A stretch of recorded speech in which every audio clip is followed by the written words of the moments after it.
ভাবলাম ঘরে ফেরার পথটা সুখের হবে, তোমার ভালোবাসা আজও আমার জন্য রবে। কিন্তু দেখলাম সজ্জায় তুমি আসে, দিন খেলায় মেতে আছো আনন্দে এসে। বাবার বাড়িতে যাচ্ছিলাম, পথে পিছু ফেরা, বিছানায় তুমি আর দাসী মারিয়া কিপ্টিয়া। আমার ঘরে আমার বিছানায় এই কাজ কারবার, নয় দিবি থাকার পরেও কেন দাসী দরকার। মারিয়া কিপ্টিয়া, মারিয়া কিপ্টিয়া।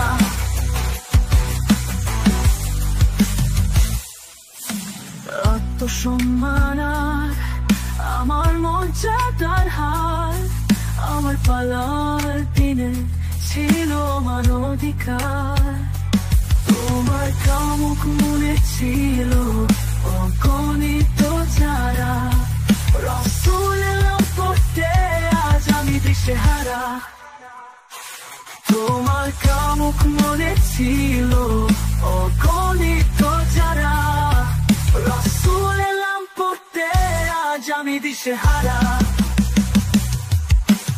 আমার বাড়িতে যাচ্ছিলাম, পথে পিছু ফেরা, বিছানায় তুমি আর দাসী মারিয়া কিপ্টিয়া। আমার ঘরে আমার বিছানায় এই কাজ কারবার, নয় দিবি থাকার পরেও কেন দাসী দরকার। মারিয়া কিপ্টিয়া, মারিয়া কিপ্টিয়া। তুমি বললে এই কথা গোপন থাকুক, দাসীদের থেকে আল্লাহ না হয় দূরেই রাখুক।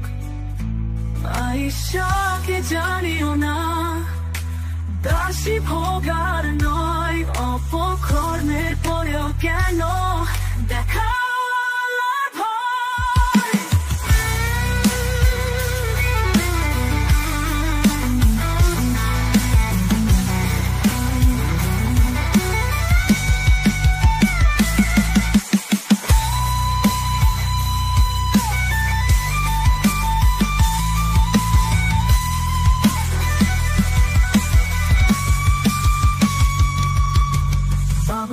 বাড়িতে যাচ্ছিলাম, পথে পিছু ফেরা, বিছানায় তুমি আর দাসী মারিয়া কিপ্টিয়া।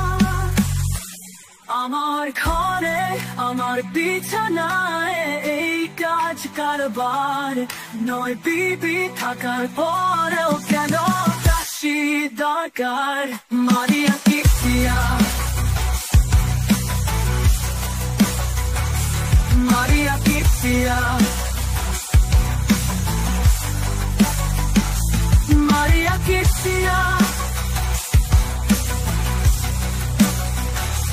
মারিয়া কিপ্টিয়া, মারিয়া কিপ্টিয়া।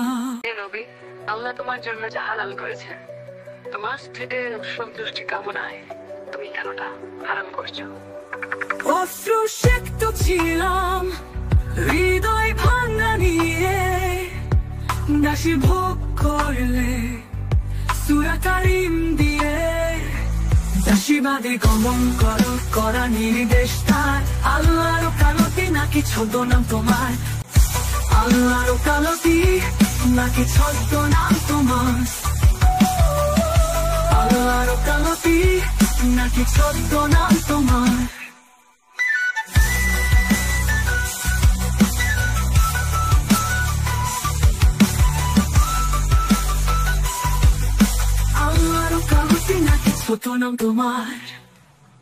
ইসলামপন্থীদের মধ্য থেকে কিছু কিছু ব্যক্তি যথারীতি আপনি যখন আত্মপ্রকাশ করেছিলেন আমাদের মাঝে 2017 সালে, তারা নোংরামি করেছে। মুফতি ইমরান বিন বশির ভাইকেও তারা বিভিন্নভাবে আক্রমণ করার চেষ্টা করেন এবং এখন পর্যন্ত তো মুফতি ইমরান বিন বশির ভাই তাদেরকে পাত্তা না দিয়া, মানে আমি তাকে যে বলবো যে ইমরান ভাই পাত্তা দিয়েন না, সেটারও বলার অপেক্ষা রাখে নাই, কারণ উনি পাত্তা দিচ্ছেনই না, খুব ভালো ডিল করছেন, এটা ভালো। কিন্তু এই যে ধরেন আক্রমণের মাধ্যমে তারা জিততে চায়, এই চেষ্টাটা কেন, এটা যদি আপনি বলতেন, এর মধ্যে আমি একজন গেস্টকে যুক্ত করি। জি হ্যাঁ, আমি দেখলাম মুফতি ইমরানকে নিয়ে কিছু ভিডিও অনলাইনে, মানে ফেসবুকে বা ইউটিউবে তৈরি করছে বা কিছু লাইভ করছে এমন কিছু ব্যক্তিবর্গ, যাদের মধ্যে কেউ কেউ ইমরানের ক্লাসমেট ছিল, মানে একসাথে পড়াশোনা করেছে। কিন্তু সত্যি বলতে কি, মানে কোয়ালিটিওয়ালা মানুষ আর কোয়ালিটি বিহীন মানুষের মধ্যে পার্থক্য বোঝাটা খুব কঠিন কিছু না। ওদের লাইভের কথাগুলো শুনলে মানে এত বিরক্ত লাগে, কোনো যুক্তি তর্ক বলতে কিছু নেই, পার্সোনাল অ্যাটাক করছে, এবং ইমরানের বক্তব্য খণ্ডন করার জন্য তারা যা কিছু বলছে সেটা আমি বরং মুসলমানদেরকে বলবো, ইমরানের বিরুদ্ধে যে সমস্ত ভিডিও বানাচ্ছে আপনারা প্রয়োজন সেগুলোই দেখুন। আমি যেমন মুসলমানদেরকে বলি যে কোরআন পড়তে, যে কোরআন অর্থ এবং ব্যাখ্যা তথা তাফসির সহ পড়তে, একইভাবে মুসলমানদেরকে বলবো আমার বিরুদ্ধে, আপনার বিরুদ্ধে বা ইমরানের বিরুদ্ধে যে ভিডিওগুলো আছে সেগুলো দেখবেন ভাই, দেখুন মানে এই যে বিশ্বাসী মুসলমানরা কি পরিমাণ, বিশ্বাসী হুজুররা, মানে ইসলাম মানে ধর্ম ব্যবসায়ী হুজুররা কি পরিমাণ থার্ড ক্লাস হতে পারে, কথা বলার ধরন, এরপরে মানে শব্দ চয়ন, বাক্য গঠন, এবং মানে এবং নোংরামি, এবং আপনার যে যুক্তিগুলো দেয় এত হাস্যকর যুক্তি, আমি দেখতে বলি মুসলমানদেরকে। তাও এই চেষ্টাটা ভালো যে তারা অন্তত পক্ষে কল্লা ফালানোর, নোংরামি করুক, গালাগালি করুক, তাও ভালো, মানে অন্তত পক্ষে কল্লা ফালানোর চিন্তা থেকে তারা সরে এসে অন্য কোনো উপায়, মানে তারা এখন বুঝে গেছে যে কল্লা এখন আর ফেলা সম্ভব না, কারণ মুফতি ইমরান বিন বশির ভাই এই যখন বিভিন্ন ভিডিও ধারণ করা এবং তাদেরকে প্রশ্ন করা সমাজে থেকেই, তখন তারা তো খুনক্ষরে ভাবে নাই, বা তাদের আশেপাশে যারা আছে এখন যাদেরকে তারা ইমাম, বড় বড় মুহাদ্দিস মনে করছে, তারাও যে আসলে কারা তাও তো ওরা জানে না। মানে এইটা একটা বড় আমার হাসি হয় যে তারা যার পিছনে নামাজ পড়তেছে বা যাকে এত বড় ওয়াজি এত ভাবছে যে সে যে কে, তাও তো তারা জানে না। কিন্তু আসলে সামনে যে নারীরা যখন আসবেন, নারীরা শুরু করবেন কথা বলা, মাদ্রাসার শিক্ষিকা, এবং মাদ্রাসায় যে বলাৎকার, ধর্ষণ, মাদ্রাসা কমিটি, মসজিদ কমিটি কিভাবে চলে, কারা কারা ওইখানে টাকা দেয়, এগুলো যখন ফাঁস হবে, তখন অর্থদাতা, অমুক শিল্পপতি, তাদের যে কি হবে, তাদের আল্লাহ বোধহয় জানেন না, থাকলে তো জানবেন। হ্যাঁ, আর শুধু এটুকু বলতে পারি যে শুধু পুরুষ হুজুররাই ইসলাম ত্যাগ করবে তা না, নারী হুজুররাও ইসলাম ত্যাগ করবে, অসুবিধা নাই। বাকিটুকু আর বললাম করবে মানে তো আছে, মানে ওয়েল, এটা সারপ্রাইজ থাকে। আচ্ছা, আমি একটু আরেকবার বলে রাখি যে ইসলামপন্থীদের মধ্যে ডিবেট, গত সপ্তাহের আমাদের এই লাইভ সেশনে দেখেছেন, আসিফ ভাই ছিলেন, ইমরান বিন বশির ভাই ছিলেন, মুফতি মাসুদ ভাই ছিলেন, আহমদুল্লাহর অবস্থা যে কি হয়েছে, মানে তার কথা ওইভাবে খণ্ডন করা হয়েছিল। এবং আরও যারা যদি এভাবে অজুহাত না দেখে যদি কেউ আসলেই মুফতি ইমরান বিন বশির ভাই বা মুফতি মাসুদ ভাইয়ের সাথে তর্কে আসেন, ইসলাম নিয়ে আলোচনা করেন, তর্কে না আসলে আলোচনা করতে পারেন। আপনাদের ওয়াজ মাহফিলের যে টাকার ব্যবস্থা, এটা আমি আমারও কিছু বন্ধুদের সাথে কথা বলেছি, 10 লাখ টাকা আমরা দেবো 2 ঘন্টার জন্য, আপনারা আসেন, তাও 10 লাখ টাকা 2 ঘন্টার জন্য আসবেন, আলোচনা করবেন, 10 লাখ টাকা নিয়ে যাবেন, জিতলেও নিয়ে যাবেন, হারলেও নিয়ে যাবেন। জিতলে সুবিধা হবে, মুফতি ইমরান বিন বশির ভাই তিনি তার সংশয় কাটিয়ে এই লাইভেই তওবা করে আর কোনোদিন ইসলাম নবী নিয়ে কোনো প্রশ্ন তুলবেন না, জিজ্ঞাসা ওনার এগুলো মিটে যাবে, এবং আমরাও সাথে সাথে মাসুদ ভাই এবং আমিও আমরা ইসলাম কবুল করে এবং আলোর পথে। তার মানে আপনি বোঝাতে চাইছেন যে আহমদুল্লাহ হুজুর কিংবা আপনার মিজানুর রহমান আজহারি হুজুর কিংবা যে আবু তাহা মোহাম্মদ আদনান হুজুর কিংবা আপনার যে মামুনুর রশিদ কাসেমি হুজুর, এই যে 4 বিয়ে করেছে, এই হুজুরদের মধ্যে কেউ যদি লাইভে এসে 2 ঘন্টা ইমরানের সাথে ডিবেট করে, তাহলে সেই হুজুর হারুক বা জিতুক, সে 10 লাখ টাকা পাবে। হ্যাঁ, 10 লাখ টাকা না, 10 লাখ টাকা বিষয় আছে মাসুদ ভাই। এখন যদি রাহুল এসে বলে যে, তাহলে তো রাহুল তো 10 লাখ টাকা, তার যে সে যে টাকাটা নেয় ওয়াজ মাহফিল করে, তার রেট কত, সেই রেট অনুযায়ী দেওয়া হবে। যেমন যদি এখানে আসে আজহারি, সে 7 লাখ থেকে 10 লাখ টাকা পর্যন্ত নেয়, পিক আর অফ পিক সময়ের, মানে তার আবার এক সময় আছে, তো 8 থেকে 10 যাই হোক, আমরা সেই টাকাটা আজহারি সাহেব আসলে তাকে দিয়ে দেবো। আমি একটা প্রস্তাব দিই, শুনুন, আমি বলছি এই 3 জন, মানে অন্তত 2 জনের কথা বলি, শায়েখ আহমদুল্লাহ এবং মিজানুর রহমান আজহারি, এই দুজনের জন্য আপনি 10 লাখ টাকা বরাদ্দ করুন, এই ধরে দুজন নিচ্ছে, হ্যাঁ, এসে তাদের ইমরানের সাথে জিতুক বা হারুক 10 লাখ টাকা পাবে। 10 লাখ টাকা, হ্যাঁ। আর জিতলে আমরা মানে জেতা মানে কি, তিনি এসে যদি বোঝাতে পারেন, আসলে জিততে তো আসবেন না, ওনার ওস্তাদ মানুষ, তাদেরকে আর কি বলি, বেশি বললে তো আসবেও না। আচ্ছা, তারা আসবেন, আইসা আমাদেরকে বোঝাবেন, যদি ইমরান বিন বশির ভাই তার প্রশ্নের উত্তর পান, খেল খতম, কালিমা পরে লাইভেই ইসলাম গ্রহণ করে নিলেন। তারা বড় বড় 3 জন ইসলামের শত্রুদের মধ্যে বাংলাদেশে নাস্তিকতা বা এই ইসলামের বিরোধিতা সমালোচনা নিয়ে যদি মার্কামারা 100 জন থাকেন, মানে তাদের চোখে ইসলামপন্থীদের কাছে থ্রেট, তাহলে সেই 100 জনের মধ্যে তো মাসুদ ভাই, আমি, আপনি, ইমরান বিন বশির ভাই, আমরা পড়ি।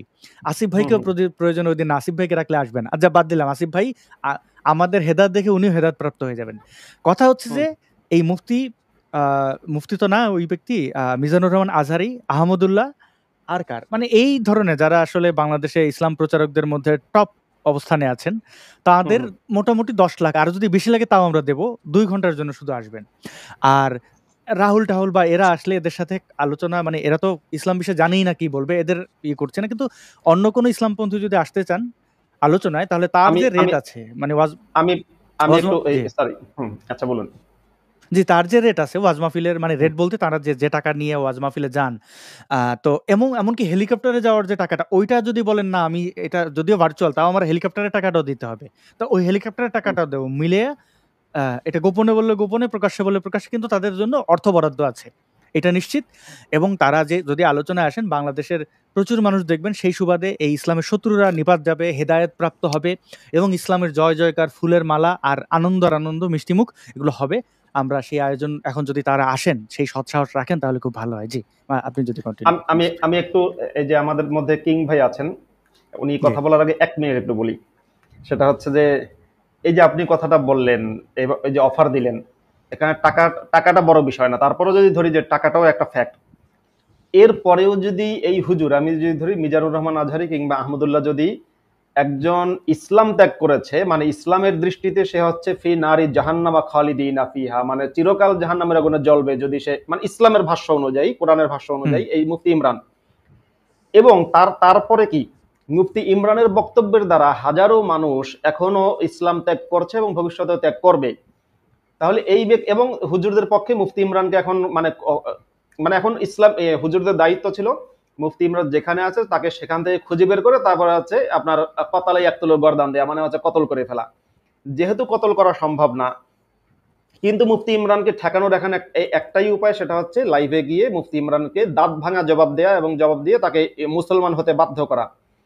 সেই জিনিসটা এখন, এই যে আমরা অফারটা দিলাম, এর পরেও যদি এই হুজুররা এই অফার অ্যাকসেপ্ট না করে, তাহলে আমি বাংলাদেশের মুসলমানদেরকে বলবো, আপনারা এই আপনাদের হুজুরদেরকে চাপ প্রয়োগ করুন, যে হুজুর, একজন নাস্তিক নিজে তো জাহান্নামে যাচ্ছে, নাস্তিক না, আমি বলি একজন ইসলামের, মানে ইসলাম ত্যাগ করেছে বা ইসলাম বিশ্বাস করে না একজন হুজুর মুফতি, সে নিজে তো জাহান্নামে যাচ্ছে, অন্যদেরকেও জাহান্নামী বানাচ্ছে। এখন হুজুর তাড়াতাড়ি ইসলামকে রক্ষার জন্য এই কাজটা আপনারা করুন। এবং এটা আমি মুসলমানদেরকে বলবো, আপনারা হুজুরদের চাপ প্রয়োগ করার সময় কোরআনের কিছু আয়াত দিয়ে হুজুরদেরকে বাধ্য করবেন যেন হুজুরা লাইভে আসে। সে আয়াতগুলো হচ্ছে ওয়াজাদিলহুম বিল্লাতি হিয়া আহসান। আমি সংক্ষেপে বলছি যে তাদের সাথে কোরআনে বলা হচ্ছে যে যারা কাফের তাদের সাথে উত্তম পদ্ধতিতে বিতর্ক করতে। তারপরে হচ্ছে মুসলমানদেরকে বলা হয় দাওয়াতি উম্মত, উদউ ইলা সাবিলি রাব্বিকা বিল হিকমাতি ওয়াল মাউইযাতিল হাসানাহ কুনতুম খায়রা উম্মাতিন উখরিজাত লিন-নাসি তা'মুরুনা বিল মা'রুফি ওয়া তানহাউনা আনিল মুনকার। তো মুসলমানরা হচ্ছে, ইসলাম হচ্ছে দাওয়াতি, মানে ইসলামের কাজ হচ্ছে সবসময় দাওয়াত দেওয়া অন্যদেরকে। এখন আজকে যদি একজন ব্যক্তি বলছে হুজুর আমাকে দাওয়াত দেন, আমি দাওয়াত পেতে চাইছি, আমার কোয়েশ্চেন আছে, আমার মনের মধ্যে ওয়াসওয়াসা আছে, মানে শয়তান হোক কিংবা বিবেক হোক, যাই হোক, সে আমাকে ওয়াসওয়াসা দিচ্ছে, আমাকে ফিরিয়ে নেন ইসলামের মধ্যে, বারবার ইমরান বলছে, তারপরেও যদি হুজুররা না আসে, তাহলে এই হুজুরদেরকে আমি বাংলাদেশের মুসলমানদেরকে বলবো, আহমদুল্লাহ এবং হচ্ছে কি যেন মিজানুর রহমান আজহারি, তাদেরকে আপনারা কাফের কিংবা মুনাফিক ফতোয়া দিয়ে বয়কট করতে পারেন। আমি একেবারে মুফতি হিসেবে ফতোয়া দিতে পারি যে এইভাবে একজন ব্যক্তি ইসলামের দাওয়াত পেতে চাইছে, সে এমনকি তাকে অর্থ অফার করছে, তারপরে যদি তারা এড়িয়ে যায়, ভয় পায়, পিছিয়ে যায়, তাহলে বুঝতে হবে তারা কাফের এবং মুনাফিক, এবং তাদের মধ্যে ঈমান নেই, তারা নিজেরাই বদমাশ, অত্যন্ত বদমাশ। এই বদমাশদেরকে মুসলমানদের উচিত এদেরকে বয়কট করা। হ্যাঁ, অনেক ধন্যবাদ মুফতি মাসুদ ভাই।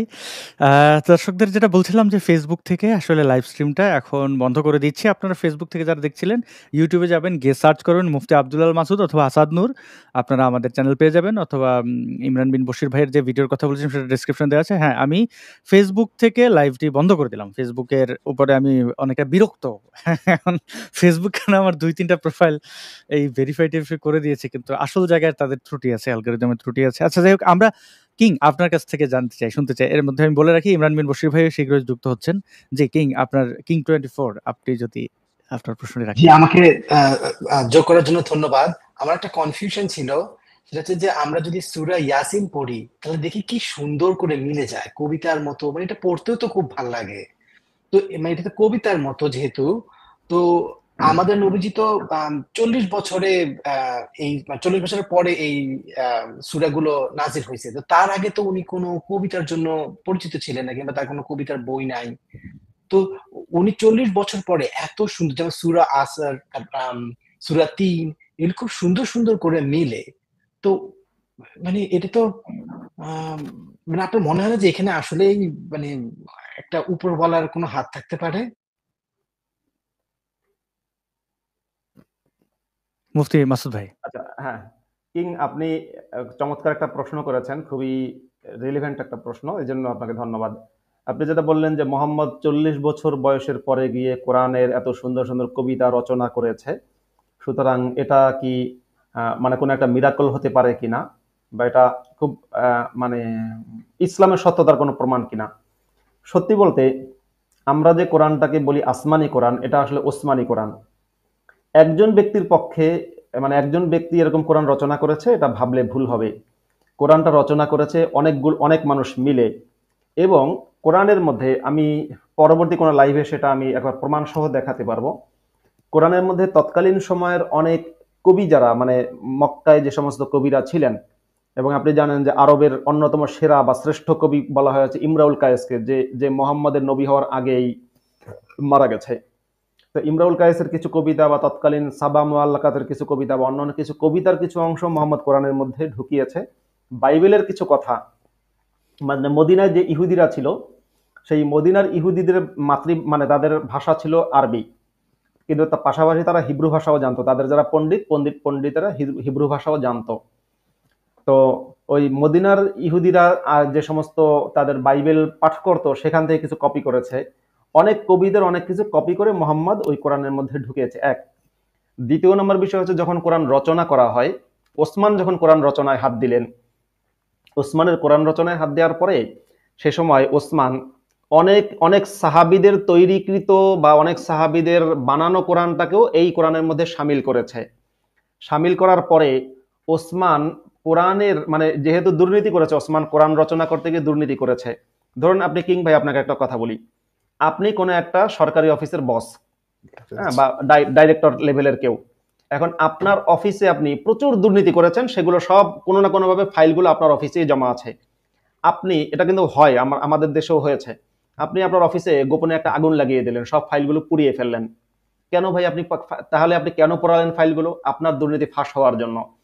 ওসমান নামের যে ব্যক্তি, ওসমান বিন আফফান, মোহাম্মদের জামাই এবং ইসলামের তৃতীয় খলিফা, তিনিও কোরআন সংকলন করার পরে কোরআনের যে ফাইলগুলো ছিল তার কাছে, সেই ফাইলগুলো দুর্নীতির প্রমাণ যাতে না থাকে সেজন্য সব পুড়িয়ে ফেলেছেন।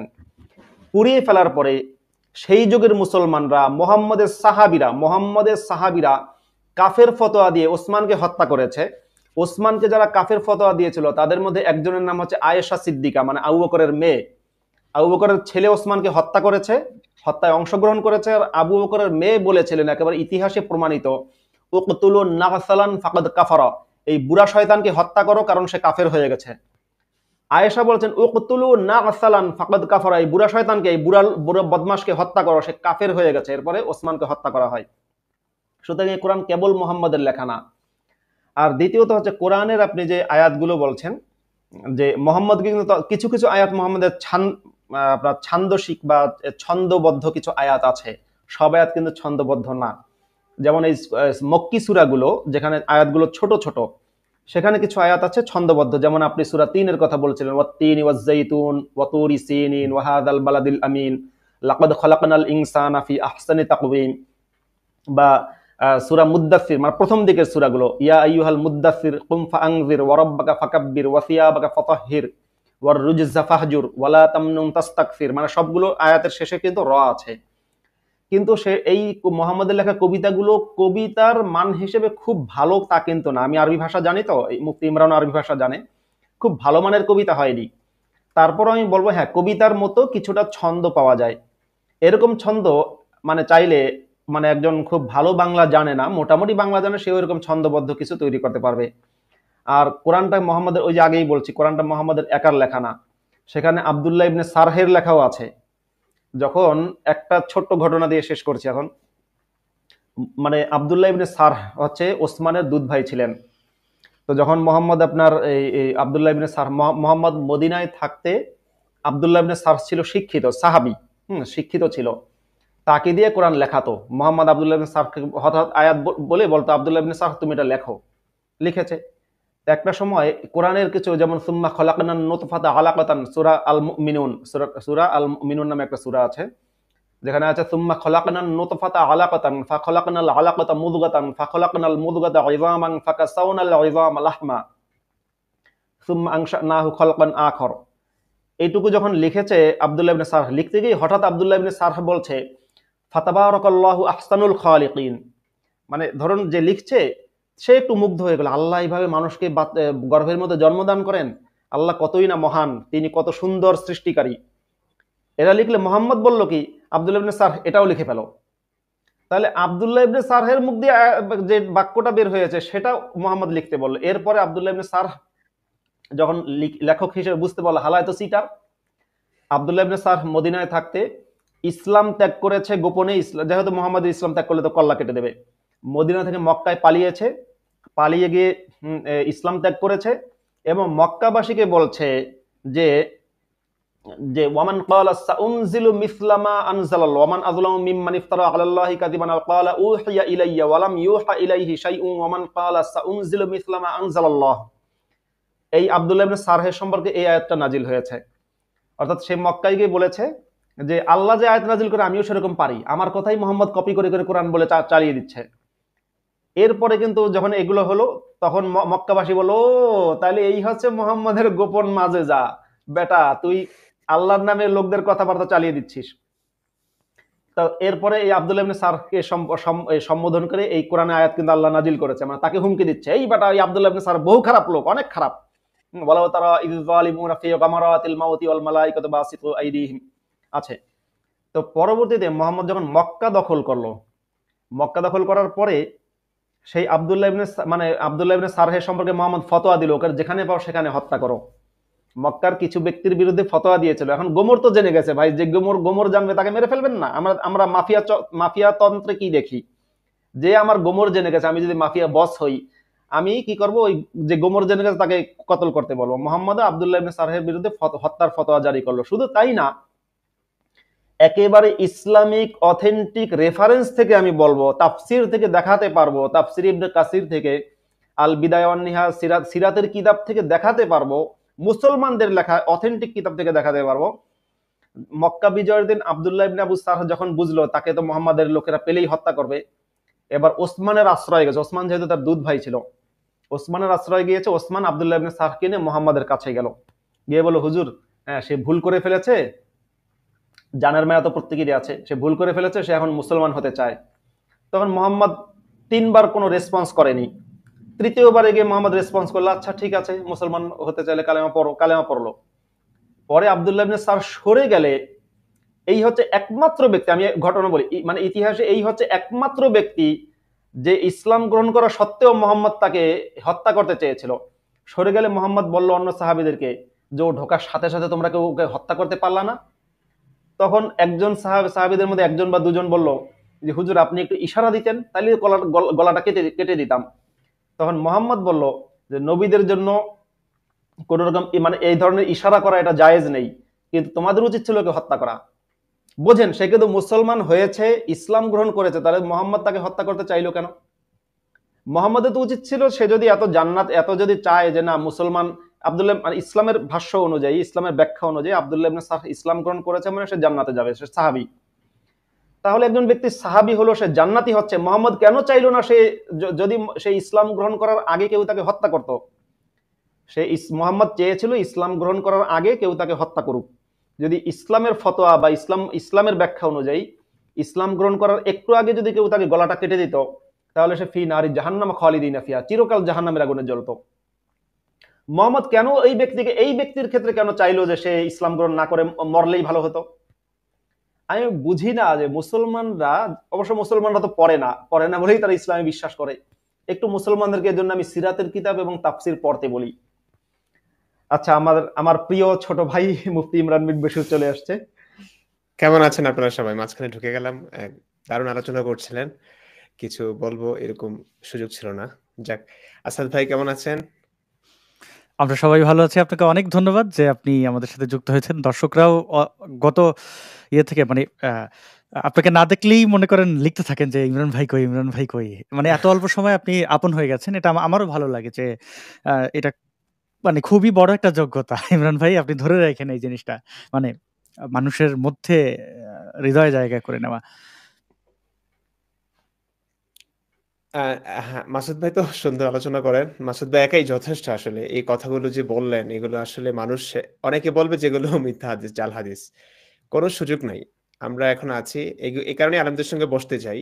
কিছু একটা হলেই জাল হাদিস বানিয়ে ফেলে, মানে ইসলামকে কলুষিত করবে এমন সহি হাদিসগুলো, এমনকি কোরআনের আয়াতগুলোকে কি করবে আমি জানি না, হাদিসগুলোকে জাল হাদিস বানানোর চেষ্টা করে, দুর্বল হাদিস বানানোর চেষ্টা করে। এটা খুব খারাপ লাগে।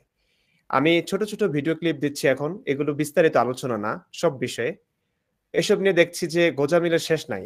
মানে আমাকে আক্রমণ তো করছে, করুক, সমস্যা নেই, কিন্তু গোঁজামিল দেওয়া হচ্ছে।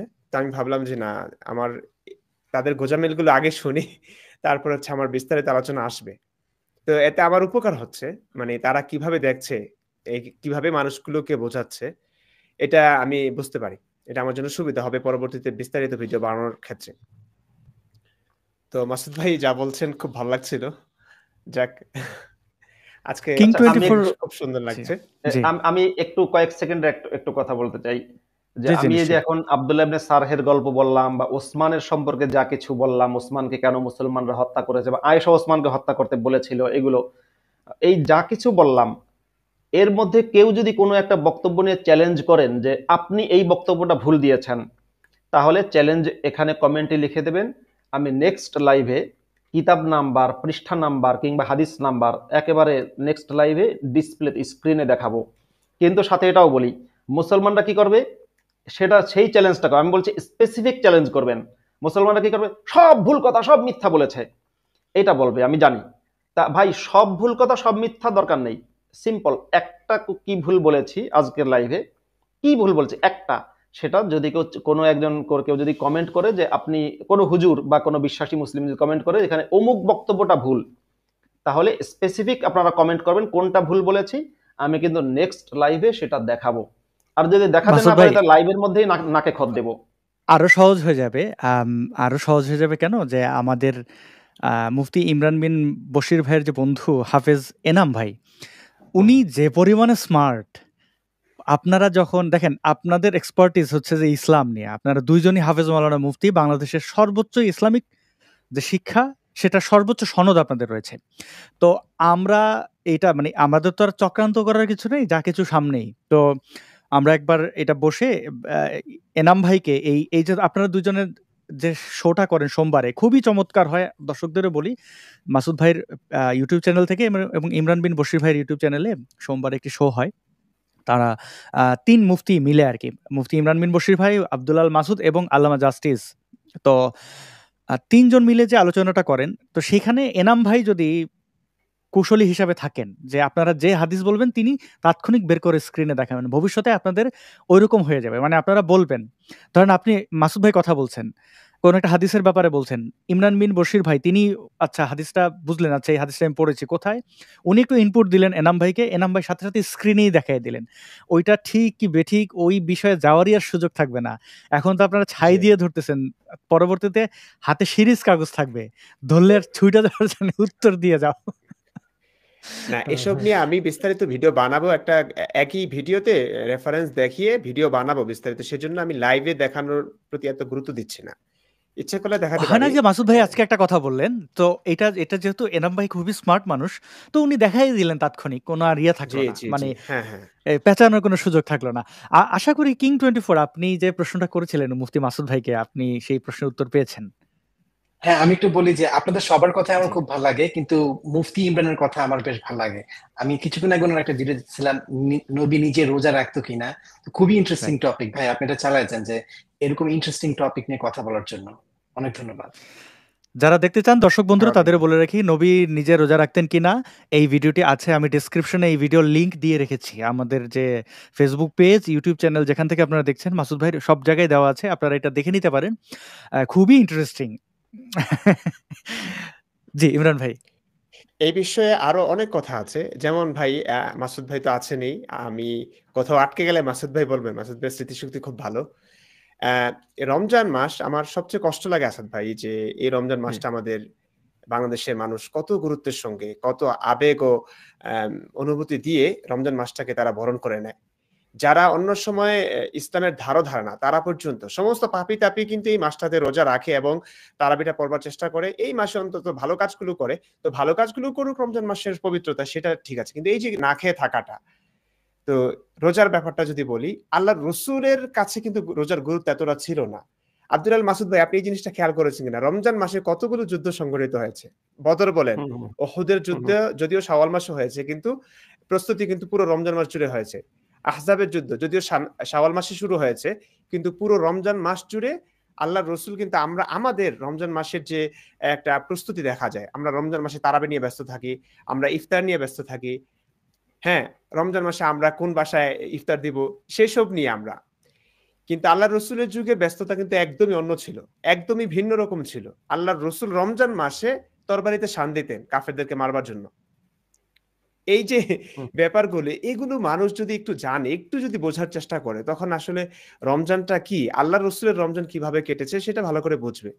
দ্বিতীয়ত তারাবির ব্যাপারটা, মাসুদ ভাই আপনি দেখেন আমাদের বাংলাদেশে কিংবা সারা বিশ্ব জুড়ে এখন যে তারাবির একটা অবস্থা, খতম তারাবি আমি 2007 থেকে খতম তারাবি পড়ে এসেছি, গত বছর পর্যন্ত পড়িয়েছি। এবছরও পড়াবার কথা ছিল, চলে আসতে হয়েছে জাস্ট।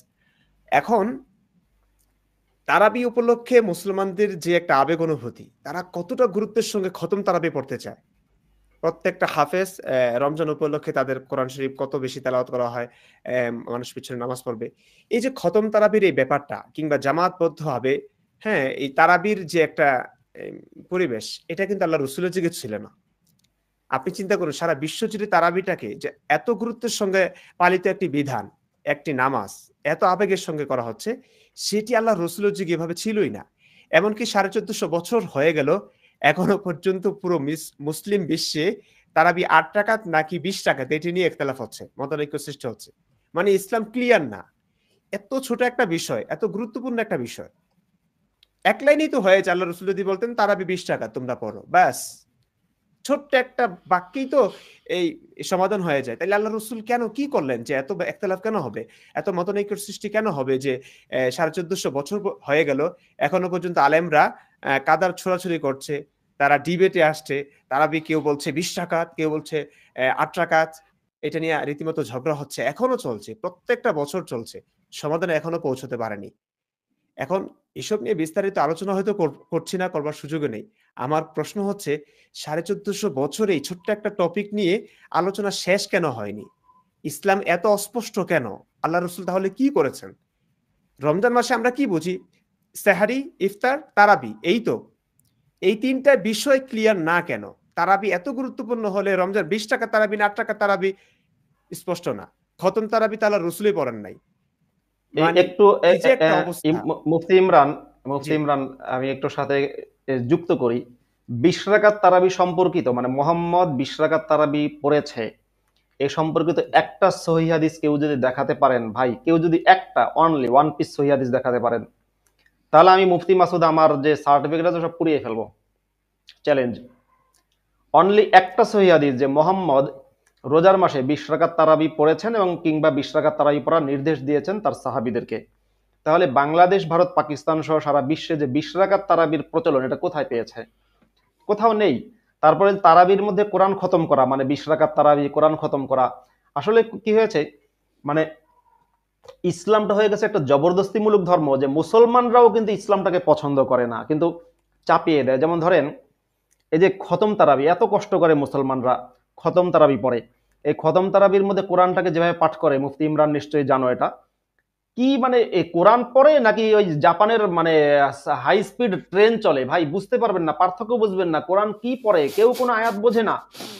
এমনিতে দেখবেন অন্য নামাজে, মানে মাগরিবের নামাজ, ফজরের নামাজ এবং হচ্ছে এশার নামাজ, যে 3টা নামাজে আপনার জেহরি তেলাওয়াত হয়, মানে কোরআন তেলাওয়াত হয়, মানে ইমাম সাহেব সাউন্ড করে কোরআন তেলাওয়াত করেন জোরে, এই 3টা নামাজ প্রতিদিন। এমনকি যে তারাবির আগে যে তারাবির নামাজ তো এশার নামাজের পরে হয়, তারাবির ঠিক আগ মুহূর্তে যে এশার 4 রাকাত নামাজ হয়, সেই 4 রাকাত থেকে ইমাম সাহেব খুব দ্রুত কোরআন পড়ে না, সেই 4 রাকাতে ইমাম সাহেব কিন্তু তাসবিদ সহ, মাখরাজ সহ, যেটা কোরআনে সূরা মুজাম্মিলের মধ্যে আছে যে ওয়ারাত্তিলিল কুরআন তারতিলা, কোরআনকে একেবারে তারতিলের সাথে, মানে ধীরে সুস্থে তাসবিদের সাথে পাঠ করা, সেভাবে পাঠ করছে। তারাবিতে গিয়েই কিভাবে এটা হঠাৎ করে আপনার মানে সুপারসনিক ট্রেন বা এই যে কি বলে হাইপারসনিক ক্ষেপণাস্ত্রের গতিতে ছোটে, মানে সেই মনে হয় যেন হাইপারসনিক ক্ষেপণাস্ত্রের গতিতে এই ইমামরা।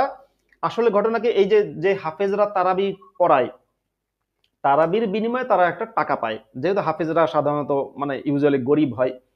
হ্যাঁ, তো গরিব বলে কাউকে ছোট করছি না, কারণ আমি নিজেও গরিব ইমাম সাহেবের ছেলে, আমি ইমাম সাহেবের ছেলে এবং আমি গরিব পরিবারের সন্তান।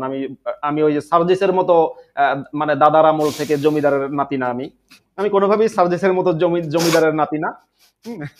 এই যে গরিব পরিবারের সন্তান, এই গরিব হুজুররা কি করে, সারা বছর ধরে অপেক্ষায় থাকে রোজার মাসে তারাবি পড়াবে, রোজার মাসে তারাবি পড়ালে সে একটা স্মার্টফোন কিনতে পারবে, স্মার্টফোন কিনতে পারলে স্মার্টফোনে সে মাঝে মাঝে একটু ভিডিও টিডিও দেখতে পারবে, কি ভিডিও সেটা নাই বললাম।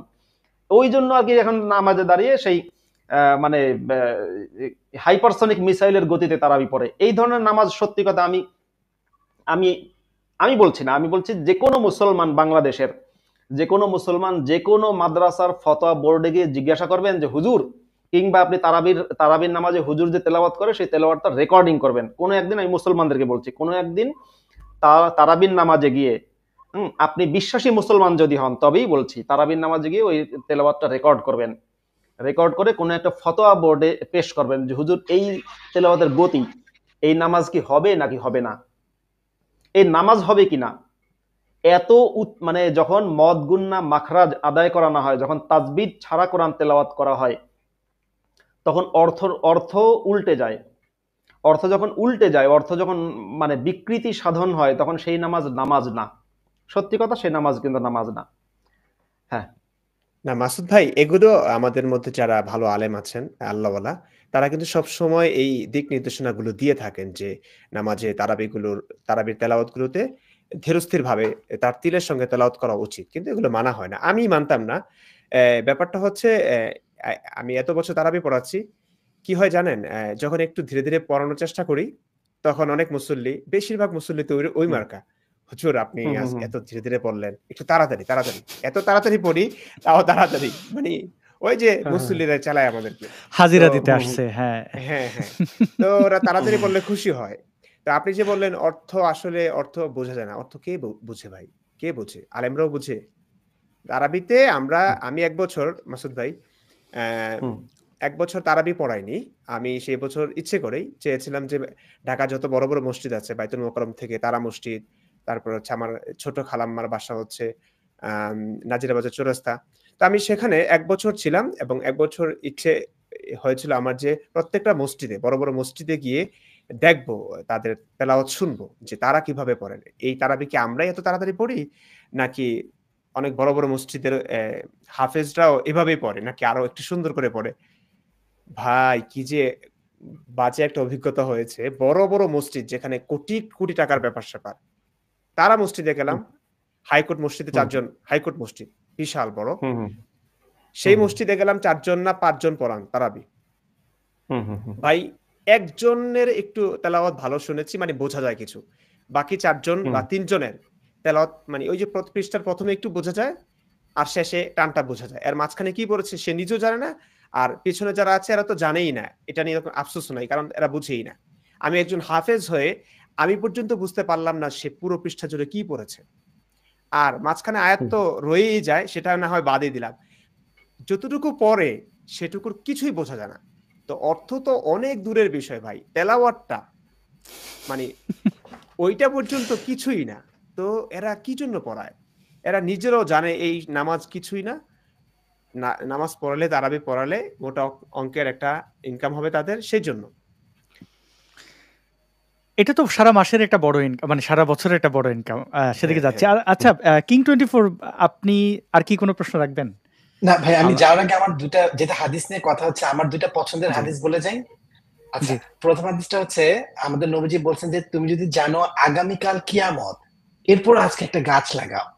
তা আমার কাছে হাদিসটা আমি যতবার মনে হয় তো মনে হয় যে খুব সুন্দর কথা বলছে, যে ওই আমলেও পরিবেশ নিয়ে এত চিন্তা করছেন। একটা হচ্ছে এটা, আর একটা হচ্ছে যে একবার একটা চোরকে ধরে নিয়ে আসছে, তো উনি চোরকে শাস্তি দিচ্ছেন যে তুমি 40টা খেজুরের গাছ লাগাবা এবং গাছ থেকে গাছের পরিচর্যা করবা। ওইটা আমার কাছে খুব ভালো লাগছে, যে উনি তো হয়তো বেত্রাঘাত করতে পারতো, হাত কেটে দেওয়া, অনেক কিছু বলতে পারতো, কিন্তু বরঞ্চ উনি দেখছে যে ওই লোকটার মানে একটা ব্যবস্থা করে দিছে। মানে আমার সেই দুইটা হাদিস সবসময় খুব ভালো লাগতো। আসলে এটা ও আচ্ছা আচ্ছা, মাসুদ হাদিসগুলো আপনি দুটো হাদিস পড়েছেন, কিন্তু আরো অসংখ্য হাদিস আছে যেখানে আছে আল্লাহ রাসূল গাছ পুড়িয়ে ফেলতেন, গাছ উপড়ে ফেলতেন, অন্যের গাছ দখল করতেন। তাও আমি ইমরান ভাইকে বলতে চাই যে ভাই এটা সহি বলে দেন, কারণ এই যে জিনিসগুলো ভালো, যেমন হিটলার তিনি খুব পশু প্রেমী ছিলেন, প্রাণীদেরকে তিনি হত্যা করতেন না। তো এরকম আসলে মানে যদি এরকম থাকেও কোনো এই হাদিসগুলো, না না না, আমি অবশ্যই হাদিস সহি হলে অবশ্যই বলবো, নবীর কোনো ভালো কাজ হলে আমি অবশ্যই সেটা বলবো। হাদিসটা আমি কখনোই, আলেমরা করে এটা, যে ইসলামের সঙ্গে যায় না কিংবা ইসলামের এই কথাগুলো শুনলে মুসলিম যারা আছে অনুভূতিতে আঘাত পাবে, এই সমস্ত হাদিসগুলো তার এড়িয়ে চলতে চান, এবং একটা সময় অনেক চেষ্টা করেন, কষ্ট করে সেটাকে জাল কিংবা দুর্বল বানানোর প্রচেষ্টা তারা করে থাকেন। আমি সেটা করব না। তবে আমি পুরো ইসলাম জুড়ে ভাই অনেক চেষ্টা করেছি একটা ভালো কাজ, মানে পুরো বিশ্বের সকলের জন্য, মানে ইসলামের অনেক ভালো কাজ আছে, সেটা শুধু মুসলিমদের জন্য, যারা এই ধর্মের ছায়াতলে আসবে, যারা আমার দলে আসবে তাদের জন্য, কিন্তু পুরো বিশ্ববাসীর জন্য, ধর্ম বর্ণ নির্বিশেষে সকলের জন্য একটা ভালো কাজ আমি অনেক চেষ্টা করেছিলাম, অনেক চেষ্টা করেছিলাম, খুঁজেছিলাম, আমি পাইনি। আচ্ছা, আপনি যে আমি একটু বলছি, এই কিং ভাই মুফতি ইমরান খুব চমৎকার জবাব দিয়েছে, আর আপনি যেটা বলেন এরকম একটা হাদিস আছে, হ্যাঁ এই হাদিসটা সহি, কিন্তু এর মানে অর্থাৎ ধরুন একজন ব্যক্তি রাস্তার ফকিরকে, রাস্তার ভিক্ষুককে আপনি দেখলেন সে 50 টাকা দান করেছে, কিন্তু একই ব্যক্তি আরেক দিন ভিক্ষুকের কাছ থেকে 1000 টাকা ডাকাতি করেছে। মানে ভিক্ষুক ভিক্ষার জিনিস নিয়ে বসে আছে, তার কাছ থেকে ডাকাতি করেছে। ব্যাপারটা সেরকম আর কি। কিরকম, এই যে মোহাম্মদ বলছে যে গাছ লাগানোর কথা, একইভাবে মোহাম্মদের কোরআনের মধ্যে সূরা হাশর, সূরা নাম্বার 59 ওই সূরার মধ্যে আছে মা কাতাতুম মিন লিনাতিন আও তারাকতুমুহা কাইমাতান আলা উসুলিহা ফাবিইযনিল্লাহি ওয়াল ইউখজিয়াল ফাসিকিন। মুসলমানরা একটা ইহুদিদের একটা এলাকায় ডাকাতি করার উদ্দেশ্যে গেছিল, বনু নাজির গোত্রের। ডাকাতি করার সময় ওই এলাকার স্থানীয় লোকদের ভয় ভীতি দেখানোর জন্য গাছগাছালি কেটে ফেলেছিল এবং গাছে আগুন ধরিয়ে দিয়েছিল। এই যে পরিবেশ ধ্বংসকারী কাজ করলো, তখন মোহাম্মদের চেয়ে তো মোহাম্মদের সাহাবীরা ভালো ছিল, মোহাম্মদের মতো খারাপ লোক তো কারো পক্ষে হওয়া সম্ভব না। যাই হোক, তো কিছু সাহাবীর মনে খারাপ লাগলো, গাছ কেটে ফেললাম, ভবিষ্যতে এই গাছে ফসল হতে পারতো, আমরা খেতে পারতাম। তখন আর কি এই আয়াত নাজিল হলো যে মোহাম্মদের আল্লাহ বলছে যে এটা আল্লাহর হুকুমেই হয়েছে, তোমরা যা করেছো খুব ভালো কাজ করেছো। এই হচ্ছে গাছ কাটার আয়াত। আর একটা হাদিসের মধ্যে এরকম আছে, মোহাম্মদ কোনো একটা রাস্তা দিয়ে যাওয়ার সময় এক সাহাবীর বাড়িতে ওই কোদাল জাতীয় মানে কৃষিকাজের কিছু উপকরণ দেখেছেন। দেখার পরে তিনি খুব বিক্ষুব্ধ হলেন এবং বললেন যে এই কেন আমার সাহাবীদের ঘরে এগুলো ঢুকবে। মানে মোহাম্মদ বোঝাতে চেয়েছে যে তোমরা সাহাবীরা তো জিহাদ করবা, কাফের কোপাবা এবং হচ্ছে তলোয়ার চালনা শিখো, তোমরা কিসের কৃষিকাজ করো। তা কৃষিকাজের বিরুদ্ধে মোহাম্মদের আরো বেশ কিছু হাদিস আছে। ধন্যবাদ কিং ভাই, আপনার অনেক ধন্যবাদ, থ্যাংক ইউ। আচ্ছা, কথা অনেক ধন্যবাদ জি, আপনি প্রায় সময় আমাদের সাথে যুক্ত হন প্রায় পর্বেই, এবং আপনি ভালো প্রশ্ন রাখেন, আপনাকে ধন্যবাদ। আমরা এই ধারাবাহিকতা দেখতে পাই। হেফাজতে ইসলাম 2013 সালের শাপলা চত্বরে মনে আছে নিশ্চয়ই, গাছ খেকো হেফাজত, তারা অনেক গাছ কেটে ফেলেছিল। বাহ, নবীর নিশ্চয়ই তারা এর জন্য প্রতিদান পাবেন। মানে আমি একটা জিনিস, এটা নবীরই সুন্নত। নবীও তো 14 বছর আগে একই কাজ করেছিল, গাছ কেটেছিল। হ্যাঁ ভাই, হেফাজতের সময় আমরাও কিন্তু গাছ কেটেছি, বলতে লাঠি ছিল, লাঠি দিয়ে গাছ নষ্ট করেছি মাঝখানে। এই যে রাস্তার মাঝখানে যে গাছগুলো থাকে, ওই হ্যাঁ, মানে দেশটা তো আমাদের অনেক সংখ্যা বেশি, আমরা ওই ইসলামী চিন্তাধারা আর কি। তো অনেক গাছ কিন্তু আমি নিজেও লাঠি দিয়ে অনেক একদম সুন্দর সুন্দর গাছগুলো রাস্তার মাঝখানে একটু যুক্ত করে দিই।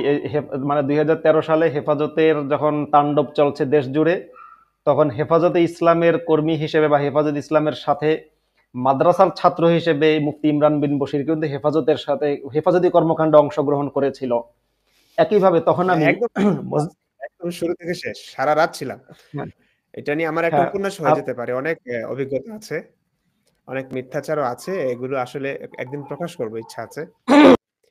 কারণ আমাদের মধ্যে জীবিত মানুষগুলোকে মেরে ফেললো কেন, এটা নিয়ে আমার খুব ক্ষোভ আছে।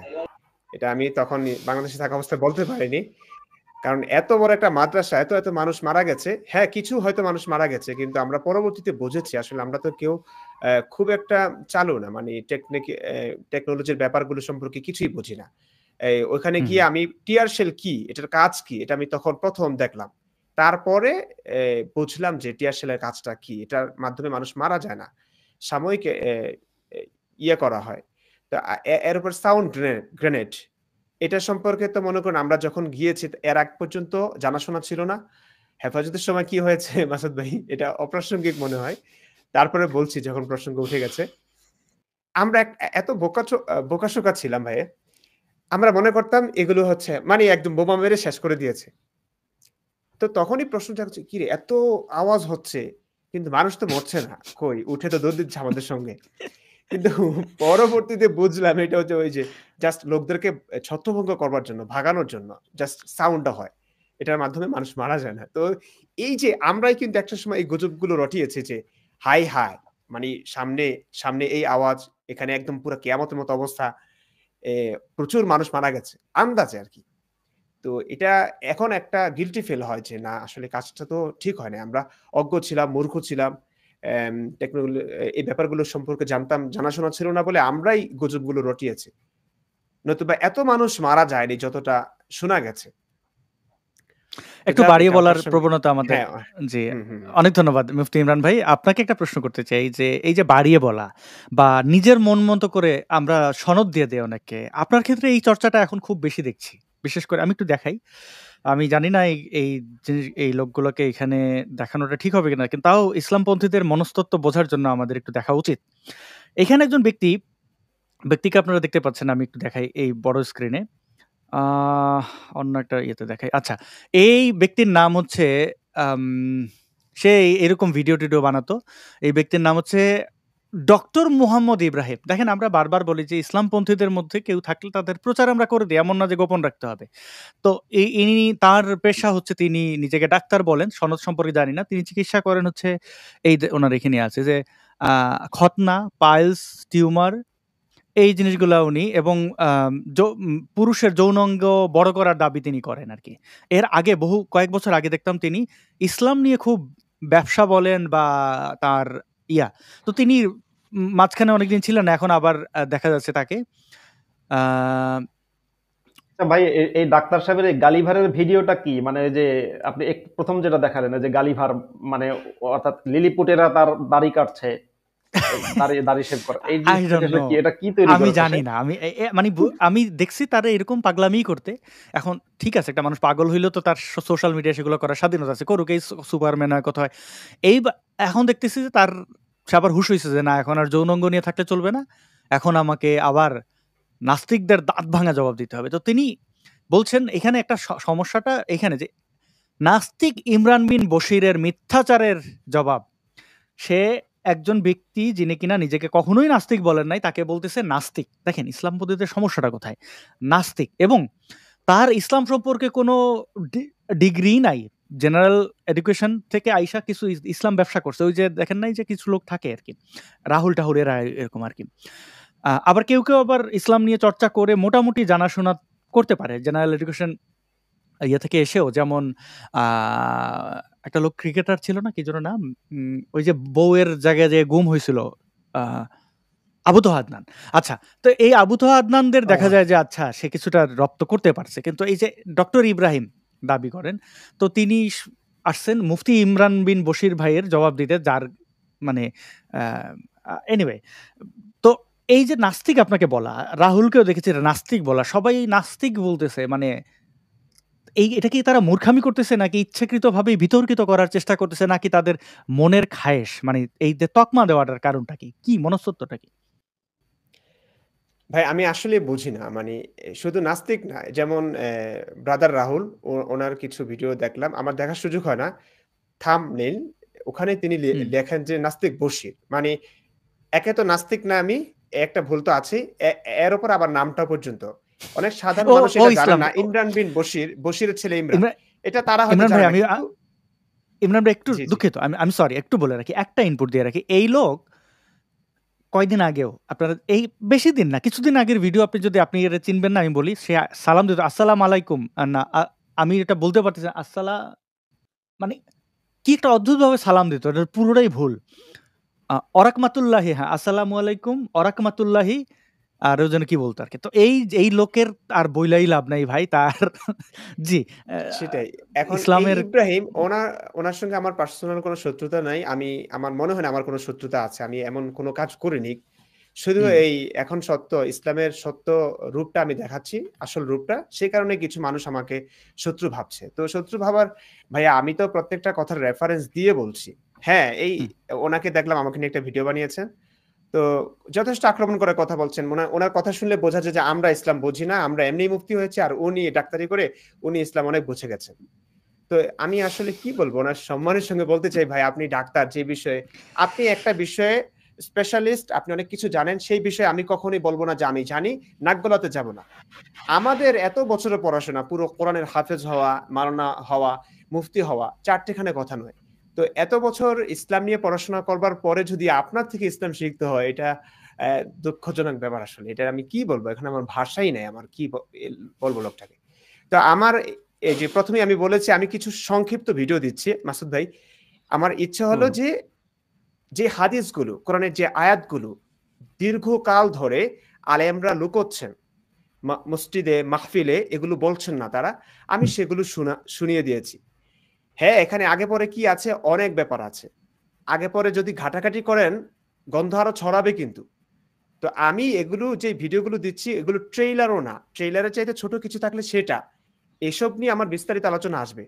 তো দেখছি আমার এই সমস্ত ভিডিও, এই যে মনে করুন লাইভে কোনো একটা বিষয় নিয়ে আমি বিস্তারিত আলোচনা করছি না, জাস্ট ইঙ্গিত দিচ্ছি, হয়তো কথার প্রসঙ্গে আসছে, কিন্তু তারা এখান থেকে বলবে যে নাস্তিক ইমরান এই দাবি করেছেন, খুব সুন্দর একটা ভিডিও বানানো শুরু করবেন গোজামিল দিয়ে, মানে মনে হয় যে আমি মরে গেছি, আমি আর জীবিত নাই, এসব বিষয় নিয়ে আমি আর বিস্তারিত ভিডিও বানাবো না, তাদের গোজামিল নিয়ে মনে হয় না আমি আর ভিডিও বানাবো, এমন একটা ভাব দেখা যাচ্ছে। তো আমার ভালোই লাগছে যে এরা গোজামিল দিয়ে যাক। এই লোকটাকে অনেকদিন ধরে আমি দেখিনি, সোশ্যাল মিডিয়াতে অ্যাক্টিভ ছিল না, হঠাৎ করে আবার আমার প্রসঙ্গে ভিডিও বানিয়ে দেখলাম যে একটু ভিউজ ভালো হচ্ছে। আমার কাছে মনে হয় আসাদ ভাই, এটা আমি দেখেছি ভাই, বাংলাদেশের সর্বস্তরের মানুষ ইসলামটাকে মানে একটা ব্যবসা হিসেবে দেখছে। মানে উনি একজন ডাক্তার, ওনার কাছে রোগী যায় কিনা আমি জানি না, যদি গিয়ে থাকে তাহলে মানে আমি আসলে তো মানে এটা আঘাত দেওয়ার জন্য না, মানে আমি আসলে জানি না ওনার কাছে রোগী যায় কিনা, আসলে ডাক্তার নাকি উনি তো সবসময় দেখি ইউটিউব ভিডিও বানান, তো এত সময় কিভাবে পান? এই যে আমাকে যদি আপনি বলেন একটা অন্য কিছু করতে, আমি কখনো সুযোগই পাবো না। কত মানুষ আমার সঙ্গে কথা বলতে চায়, কারণ আমি একটা বিষয় নিয়ে ইসলাম নিয়ে ঘাটাঘাটি করছি, প্রচুর সময় এখানে ব্যয় করতে হয়। যদি আমি অন্য কোনো কাজে জড়িয়ে যাই তাহলে কিন্তু এই কাজে আমার মানে সুন্দর হবে না, আমি এখানে সময় দিতে পারবো না পর্যাপ্ত সময়, যেটা দিলে ভালো হবে। তো ওনার যে কাজটা, ওনার তো ওখানে প্রচুর সময় দেওয়ার প্রয়োজন, সেখানে সময় না দিয়ে উনি তো দেখছি যে ইসলাম নিয়ে পড়ে আছেন, আমাদের মানে কথার কাউন্টার দিচ্ছেন। তো উনিও সময়টা কিভাবে পান? ওনার কাছে কি আসলে রোগী যান? উনি কি আসলে ডাক্তার?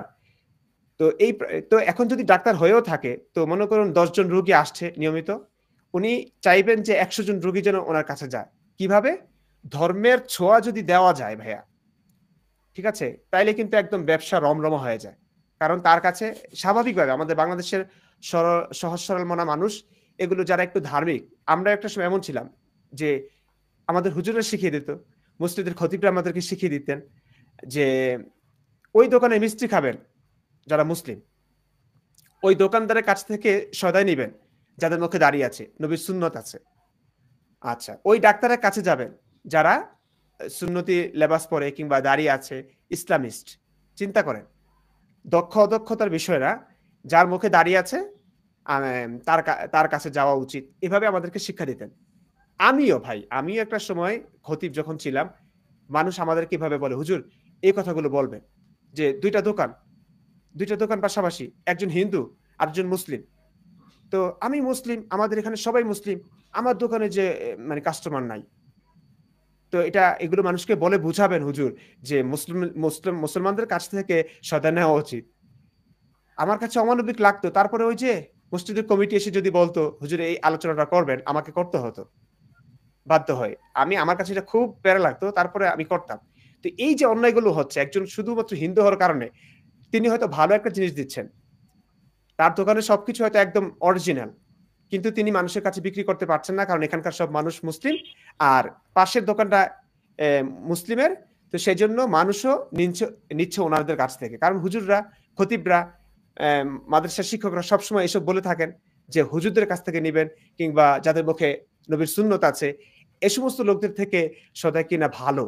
এমন না যে নিতেই হবে, ওনারা মোটিভেট করতেন, অনুপ্রেরণা দিতেন। তো সেই কারণে একটা প্রভাব পড়ে।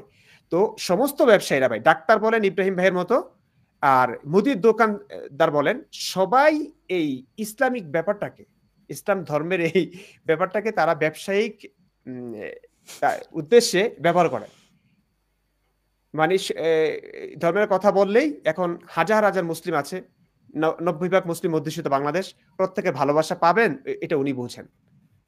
সেই কারণে হয়তো ইসলামের এই যে কোনো কথাই না ভাই, এগুলো আগে পরে কত যে কথা আছে, উনি যে কি কাউন্টার দিলেন আমাকে, মানে আমি ইসলাম বুঝি না, একজন মুফতি ইসলাম বোঝে না, ওনার থেকে ইসলাম বুঝতে হবে। কত হাতি ঘোড়া গেল তল পিঁপড়া বলে কত জল অবস্থা। আমাদের এখানে ফারাজ ভাই থাকলে ভালো হইতো, যে ফারাজ ভাই সে ওনাকে নিয়ে আমি অনেক বছর আমি দেখি না এই লোকরে মার্কেটে, মাঝে মাঝে এসে বিদ্বেষ ছড়াইতো, কিন্তু আমি নিজে দেখেছি অনেকগুলো ভিডিও তার রোগীদের মুখ ঢেকে সে দিচ্ছে যে এই ভাইয়ের আগে 3 ইঞ্চি ছিল সেটা 5 ইঞ্চি হয়ে গেছে। এই উপকারটা যদি তিনি একজনের করতেন, যদি এরকম করতে পারেন আর কি, পিনাকি ভট্টাচার্য তার সাহায্য নিতে পারেন। এনিওয়ে, আমরা মাসুদ ভাই গেস্টদের কাছে যাই। কারোর উপরে না, তিনি ভালো কাজ করছেন, কারোর যার ছোট করার দরকার খতনা তিনি করে দিচ্ছেন, আবার